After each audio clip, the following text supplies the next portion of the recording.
नमस्कार दोस्तों, अगर आपको भी भारत और इंग्लैंड के बीच 5 मैचों की टेस्ट सीरीज के चौथे टेस्ट महामुकाबले के चौथे दिन का सबसे रोमांचक खेल पसंद आया हो तो हमारी इस वीडियो को एक लाइक करना नहीं भूलिए।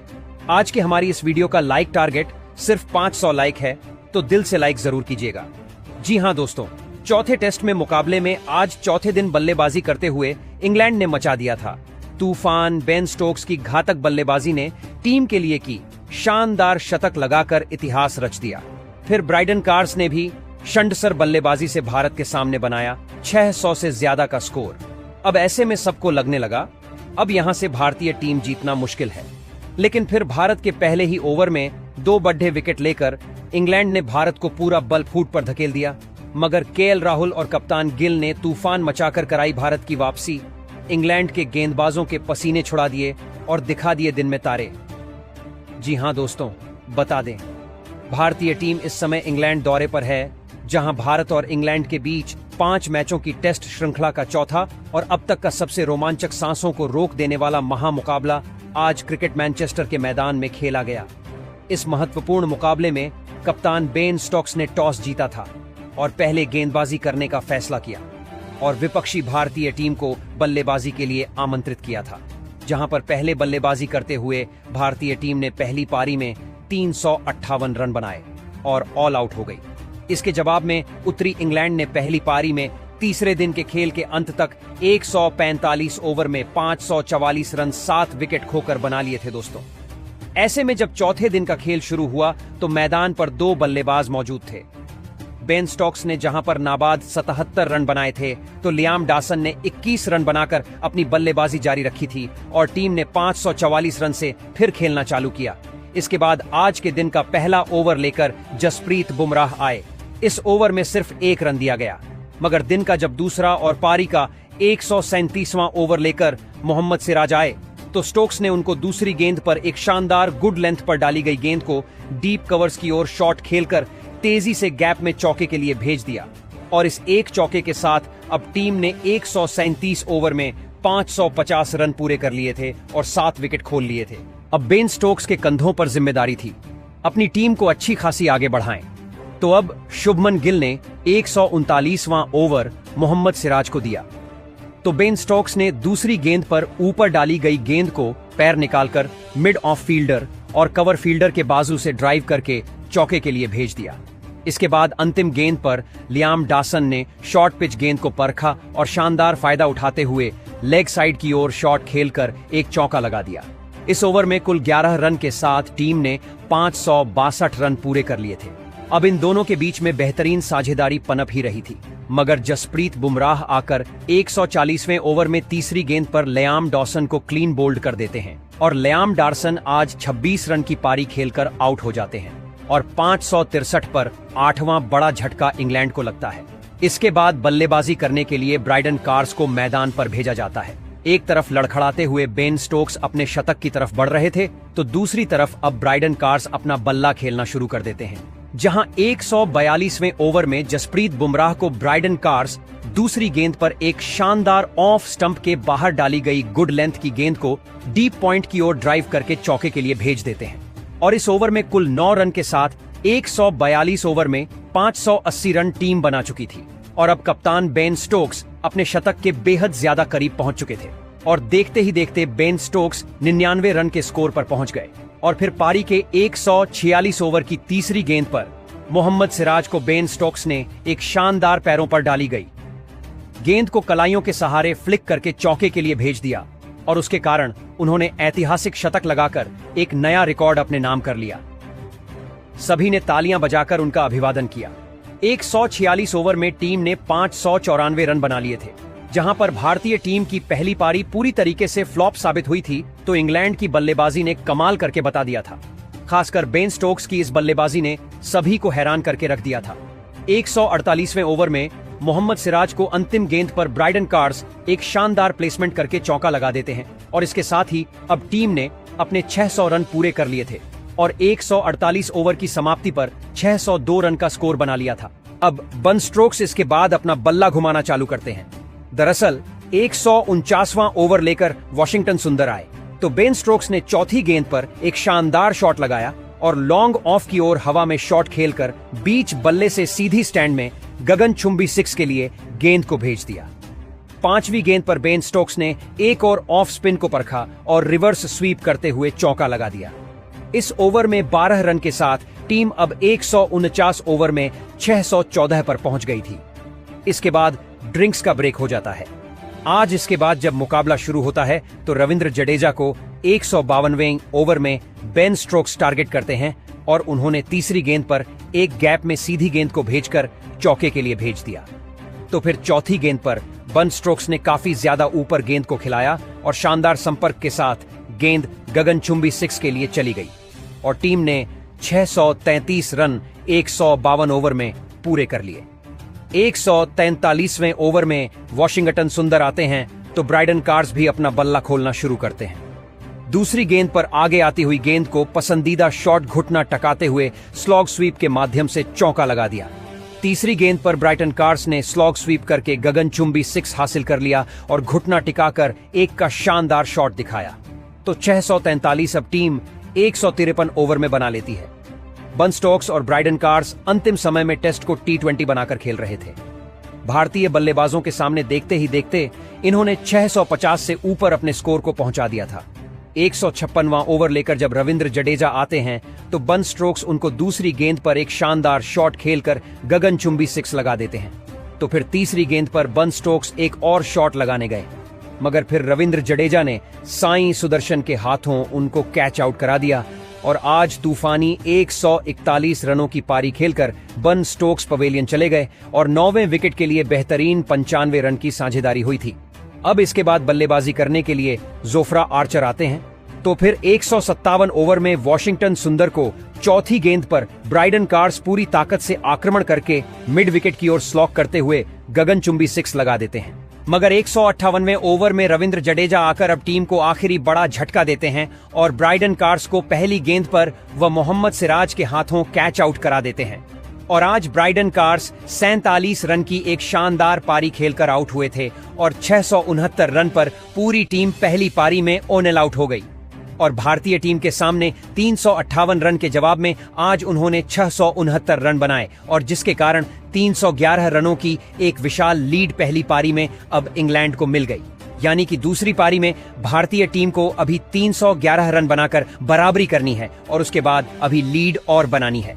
इसके जवाब में भारतीय टीम की बल्लेबाजी की दूसरी पारी जब उतरी तो आज भारतीय टीम की तरफ से 2 घातक बल्लेबाज मैदान पर उतरते हैं, जहां पर यशस्वी जायसवाल और KL राहुल के कंधों पर आज टीम को विस्फोटक अंदाज में शुरुआत दिलाने की जिम्मेदारी थी और पारी का पहला ओवर लेकर आए क्रिस वॉक्स ने भारतीय टीम की उम्मीदों को शुरू में ही तोड़ दिया। दरअसल उन्होंने चौथी गेंद पर यशस्वी जायसवाल को आज गुड लेंथ पर आउट स्विंग गेंद डाली, जिसके कारण लेग साइड की ओर खेलने के प्रयास में यशस्वी जायसवाल के बल्ले का किनारा लेकर लेग सिर्फ फील्डर जो रूट के हाथों में गेंद चली गई और उन्होंने फिर लास्ट में बेहतरीन कैच पूरा कर ही लिया। और ऐसे में बिना खाता खोले भारतीय टीम को पहला झटका लगा और आज जायसवाल अपना खाता भी नहीं खोल पाए, जबकि फिर इसके बाद बल्लेबाजी करने के लिए साई सुदर्शन आए। तो क्रिस वॉक्स ने बैक टू बैक अगली ही गेंद पर हैरी ब्रोक के हाथों साई सुदर्शन को भी कैच आउट करा दिया और आज पहली ही गेंद पर बिना कोई खाता खोले साई सुदर्शन भी पवेलियन चले गए। पहले ओवर में 2 बड़े विकेट गिर जाने के बाद आप कप्तान शुभमन गिल को मैदान पर आना पड़ता है और बिना खाता खोले आज भारतीय टीम की शर्मनाक शुरुआत हुई थी। इसके बाद शुभमन गिल और लोकेश राहुल के कंधों पर जिम्मेदारी थी, वह टीम को आगे बढ़ाएं और लंच ब्रेक होते हुए 3 ओवर में टीम ने 1 रन बनाया था और 2 बड़े विकेट खो दिए थे। भारतीय टीम की शुरुआत खराब हुई थी, इसके कारण अब शुभमन गिल के माथे पर परेशानी साफ साफ नजर आने लगी थी। तो लोकेश राहुल ने मिलकर यहां से अब टीम को आगे बढ़ाया। पारी का 6वां ओवर लेकर जब जोफ्रा आर्चर आए तो लोकेश राहुल ने पहली गेंद पर शानदार बैकवर्ड पॉइंट की तरफ एक पंच किया और शानदार टाइमिंग के साथ एक चौका उनको मिलता है और 6 ओवर में 10 रन टीम ने 2 विकेट खोकर बना लिए थे। इसके बाद शुभमन गिल के कंधों पर भी जिम्मेदारी थी कि वह अपनी पारी को संभालें। तो फिर 9वें ओवर में उनका बल्ला खुलता है और क्रिस बुक्स को बैकफुट से पॉइंट की तरफ शॉट खेलने गए और एक शानदार बड़ा गैप मिलता है और चौके के लिए गेंद चली जाती है। इस ओवर की तीसरी गेंद पर फिर शुभमन गिल एक बेहतरीन स्ट्रेट ड्राइव लगाते हैं। ओवर पिच गेंद को सीधे बल्ले से ड्राइव किया और सीधी चौका मिल जाता है और 9 ओवर में 22 रन भारतीय टीम अब 2 विकेट खोकर बना चुकी थी। भले ही भारतीय टीम के शुरुआती विकेट गिर गए थे, मगर शुभमन गिल ने यहां से टीम को संभालना चालू कर दिया था। 11वें ओवर में क्रिस बॉक्स आए। शुभमन गिल ने दूसरी गेंद पर बैकफुट से पॉइंट की ओर खेलकर गैप में 4 रन बटोर ली और प्लेसमेंट शानदार था और इसके कारण चौका मिलता है। दोस्तों, भारतीय टीम की तरफ से कप्तान शुभमन गिल एक बेहतरीन पारी खेलना चालू कर चुके थे। अब 12वें ओवर में ब्राइडन कार्स को टारगेट करते हुए तीसरी गेंद पर बेहतरीन स्ट्रेट ड्राइव लगाकर उन्होंने एक और चौका हासिल किया और फिर अगली ही गेंद पर तो इस बार ऑन ड्राइव लगाया, जिसके माध्यम से चौका मिलता है। 8 रन के साथ 12 ओवर में टीम 36 रन पर पहुंच गई थी। तो फिर अब शुभमन गिल को देखकर लोकेश राहुल भी बल्ला खोलना चालू करते हैं। 13वें ओवर में जब क्रिस बॉक्स आए तो पहली गेंद पर बेहतरीन ऑफ ड्राइव शॉट लगाया और केएल राहुल के बल्ले से एक चौका देखने को मिला और 13 ओवर में टीम ने 40 रन 2 विकेट खोकर पूरे कर लिए थे। अब भारतीय टीम की यह जोड़ी जमती जा रही थी, जिसके कारण अब गेंदबाजी बैकफुट पर नजर आने लगी थी। ड्रिंक्स ब्रेक होते होते 15 ओवर में भारतीय टीम ने 47 रन 2 विकेट के नुकसान पर बना लिए थे। शुभमन गिल और लोकेश राहुल की पारी अब जमने लगी थी और देखते ही देखते इन्होंने फिर अपनी पारी को अपनी टीम को 50 रन के आगे पहुंचा दिया था। दोस्तों, फिर जब 17वें ओवर लेकर जोफ्रा आर्चर आए तो शुभमन गिल ने चौथी गेंद पर ऑफ स्टंप की लाइन के बाहर डाली गई फुल लेंथ की गेंद को दूर से ही पैर निकालकर शॉट खेला और एक चौका उनको मिलता है। तो जोफ्रा आर्चर को अगली ही गेंद पर वह लेंथ में डाली गई छोटी गेंद पर कट शॉट खेलते हैं, डीप पॉइंट की तरफ गैप में चौका बटोरते हैं और 9 रन के साथ 17 ओवर में टीम 60 रन 2 विकेट खोकर पूरे कर लेती है। शुभमन गिल और केएल राहुल की यह बल्लेबाजी देखकर अब इंग्लैंड के कप्तान बन स्टोक्स परेशान नजर आने लगे थे। भारतीय टीम की इस जोड़ी को तोड़ पाना अब असंभव नजर आने लगा था। देखते ही देखते शुभमन गिल अपने अर्धशतक की तरफ बढ़ने लगे थे। तो लियाम डासन जब 20वां ओवर लेकर आए तो शुभमन गिल ने दूसरी गेंद पर एक शानदार कट शॉट खेला, डीप पॉइंट की ओर चौका लगा दिया और 20 ओवर में टीम ने 67 रन बना लिए थे। कप्तान शुभमन गिल की यह जो बल्लेबाजी थी वह सच में देखने लायक थी, क्योंकि आज शुभमन गिल बेहतरीन प्लेसमेंट करके लगातार चौके पे चौके लगा रहे थे, तो केएल राहुल भी उनका बेहतरीन साथ देते जा रहे थे। इन दोनों के बीच में ही देखते देखते साझेदारी अब 100 रन के करीब पहुंचने लगी थी। तो फिर पारी के 29वें ओवर में जो रूट के सामने दूसरी गेंद पर 3 रन लेकर शुभमन गिल ने अपना कप्तानी पारी खेलते हुए इस मुकाबले में अर्धशतक पूरा कर लिया और बेहतरीन उनकी यह बल्लेबाजी देखकर पूरी टीम खुश नजर आई। बेहतरीन सेलिब्रेशन होता है और 29 ओवर की समाप्ति पर भारतीय टीम ने 2 विकेट खोकर 86 रन पूरे कर लिए थे। इसके बाद टी ब्रेक हो जाता है। मुकाबला जब फिर से शुरू होता है तो इसके बाद अब भारतीय बल्लेबाजों पर जिम्मेदारी थी कि जल्दी से इस दी हुई लीड को पूरा करें और जल्दी से एक अच्छा खासा स्कोर उनको दें, जिससे मुकाबले को जीता जा सके। ऐसे में अब के एल राहुल और शुभमन गिल दोनों अपनी बल्लेबाजी को आगे बढ़ाते हैं और देखते ही देखते इन्होंने अपनी टीम को 39 ओवर में 100 रन पर पहुंचा दिया था और अब लोकेश राहुल भी यहां से अच्छी खासी बल्लेबाजी करना शुरू कर चुके थे। वह भी अपने अर्धशतक के करीब पहुंचने लगे थे। 42वां ओवर लेकर जब जोफ्रा आर्चर आए तो लोकेश राहुल ने पहली गेंद पर एक बेहतरीन हल्के हाथ से शॉट खेला, क्रीज में रहकर गेंद को अंत तक अपने पास आने दिया और चौके के लिए भेज दिया और 42 ओवर में टीम ने 2 विकेट खोकर 115 रन पूरे कर लिए थे। अब लोकेश राहुल का बल्ला यहां से चलने लगता है और वह अपना और फिर पारी के 43वें ओवर में लियाम डासन को लोकेश राहुल एक सिंगल रन लेकर अपने टेस्ट करियर का 19वां अर्धशतक पूरा कर लेते हैं और शानदार सेलिब्रेशन करते हुए नजर आते हैं। इस जोड़ी ने आज कमाल करके रख दिया था। पारी के 44वें ओवर में जोफ्रा आर्चर को लोकेश राहुल टारगेट करते हुए चौथी गेंद पर एक शानदार बैकफुट से पंच करके पॉइंट की तरफ चौका लगा देते हैं। टीम 122 रन 54 ओवर बना लेती है। इसके बाद 46वां ओवर लेकर जोफ्रा आर्चर आए तो पहली गेंद पर लोकेश राहुल ने शानदार पुल शॉट लगाया, लेंथ में छोटी डाली गई गेंद को डीप स्क्वायर की दिशा में भेजकर चौके के लिए भेज दिया। तो अंतिम गेंद पर जोफ्रा आर्चर को शुभमन गिल ने टारगेट करते हुए एक शानदार डीप कवर्स की ओर शॉट खेलकर चौका लगा दिया। अब 46 ओवर में टीम ने 131 रन 2 विकेट के नुकसान पर बना लिए थे। फिर ड्रिंक्स का ब्रेक हो जाता है। इसके बाद जब मुकाबला शुरू हुआ तो लोकेश राहुल और शुभमन गिल ने यहां से अपनी टीम को बढ़ाना चालू किया और दोनों शतक की तरफ अपनी बल्लेबाजी को बढ़ाने लगे थे। भारतीय टीम की इस जोड़ी पर जो उम्मीदें थीं, इसने पूरी करके दिखाई थी। भले ही शुरुआती 2 विकेट पहले ही ओवर में चले गए थे, मगर इसके बाद इन दोनों बल्लेबाजों ने इंग्लैंड के गेंदबाजों को कोई भी मौका नहीं दिया था और देखते ही देखते 150 रन के स्कोर तक भारतीय टीम 55 ओवर में पहुंच जाती है। इनकी कमाल की साझेदारी आगे बढ़ रही थी।